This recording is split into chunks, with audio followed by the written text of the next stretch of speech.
Hello friends, রিবু activity চ্যানেলে তোমাদের সবাইকে স্বাগত।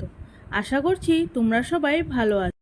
আজকের পর্বে আমি তোমাদের সাথে শেয়ার করব বানানা প্যানকেকের দারুণ একটি রেসিপি। তার জন্য আমার এখানে লাগছে 2টি পাকা কলা, 1 কাপ পরিমাণ ময়দা আর পরিমাণ মতো চিনি।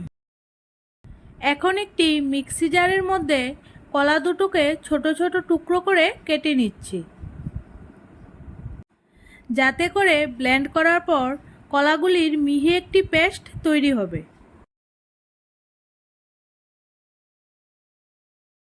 কলাগুলি অনেকটাই মিষ্টি, তার জন্য আমি এখানে 1/2 কাপ পরিমাণ চিনি ব্যবহার করছি।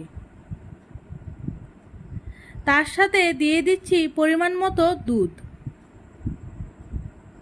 মিষ্টিটা কিন্তু তোমরা তোমাদের স্বাদ অনুসারে ব্যবহার করবে।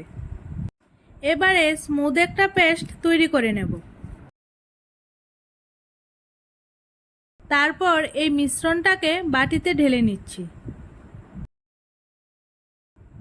এই মিশ্রণটার মধ্যে দিয়ে দিলাম 1 কাপ পরিমাণ ময়দা, 1.5 টিস্পুন বেকিং পাউডার আর পরিমাণ মতো সাদা তেল।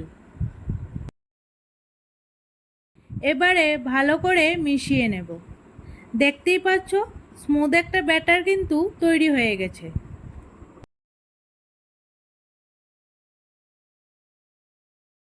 আর দেখে নিশ্চয়ই বুঝতে পারছো ব্যাটারটা কিন্তু খুব বেশি ঘনও হবে না, আবার খুব বেশি পাতলাও হবে না। এখন একে একে কেকগুলি তৈরি করে নেব। তার জন্য একটা ফ্রাইং প্যান বসিয়ে গরম করে নিলাম। ফ্রাইং প্যানে আমি কোনো তেলের ব্যবহার না করেই চামচে করে 1 চামচ কেকের ব্যাটার দিয়ে দিলাম। আর যেন একটু ফুলে ওঠে তার জন্য ঢাকা দিয়ে দিলাম।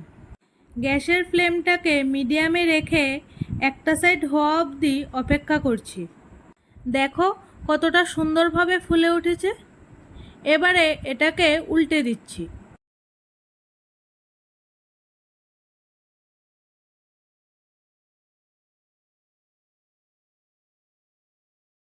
উল্টো সাইডটাতেও হালকা কালার চলে এসেছে।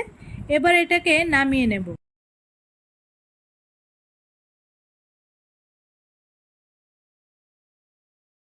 এইভাবেই একে একে সবকটা কেক বানিয়ে নেব।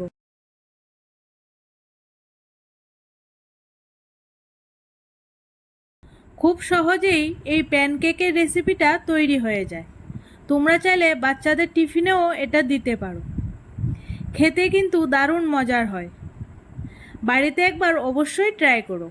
প্রতিদিনের মতো আজকের এই রেসিপিটাও যদি তোমাদের ভালো লেগে থাকে তাহলে একটি লাইক করে ফ্রেন্ডস এবং ফ্যামিলির সাথে শেয়ার করো।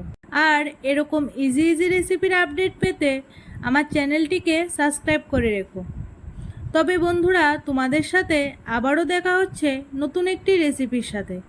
ততক্ষণের জন্য তোমরা এই রেসিপিটাকে এনজয় করো। Good bye.